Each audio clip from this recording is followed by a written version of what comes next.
Bonjour à tous et bienvenue à l'heure des pros ce matin. Europe 1 jusqu'à 9h30 et CNews jusqu'à 10h30. Le président du Sénat, Gérard Larcher, disait hier à Sonia Mabrouk qu'il existait 438 agences opérateurs de l'État.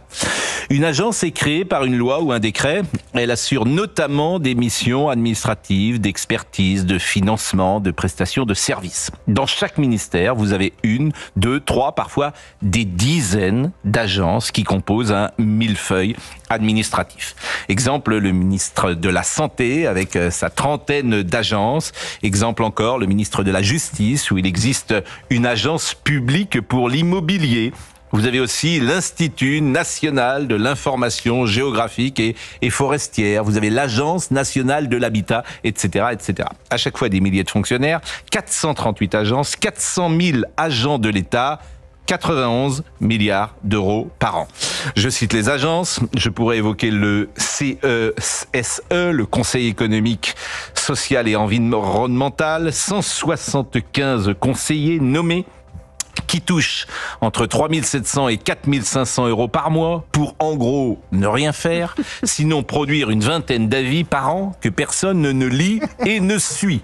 Et plutôt que réformer l'État, j'apprends qu'hier, Jean-Paul Mattei, du groupe Les Démocrates, qui soutient Michel Barnier, a proposé un amendement au budget pour aligner la fiscalité de l'assurance vie sur les successions en ligne directe. L'assurance vie bénéficie d'un traitement fiscal à la succession très avantageux, est-il écrit. C'est vrai. Les versements effectués avant 70 ans sont exonérés de droits de succession s'ils ne dépassent pas 152 000 euros. L'assurance vie, c'est un gâteau de 2 000 milliards. C'est l'épargne des Français.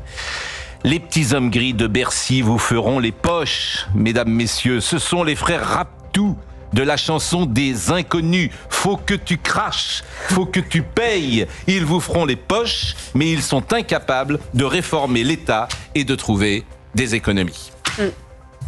Nous sommes Ursaf, Cancrasse et Carbalas. Qui que tu sois, quoi que tu fasses, faut que tu craches, faut que tu payes. Pas possible que t'en réchappes, nous sommes les frères qui râlent. Les frères Raptou, nous sommes Ursaf, Cancrasse et Carbalas. C'est une honte. C'est une honte. Et ce Jean-Paul Mattei, qui est un député de droite, c'est une honte ce qui se passe avec le racket fiscal en France. C'est dit. Chana Lousteau, c'est à vous. 9h, 9h30, l'heure des pros sur CNews et Europe 1.